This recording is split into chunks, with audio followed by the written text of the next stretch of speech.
በህይወትሽ ግን ደስተኛ ነሽ?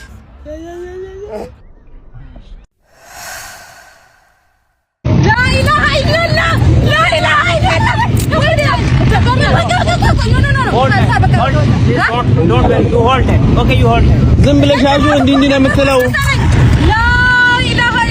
አይደግማትም ያምልካል እንዴ? ደከማት እኮ እሺ እንዴ አንቺ ዝም በይ። لا إله إلا الله لا إله إلا الله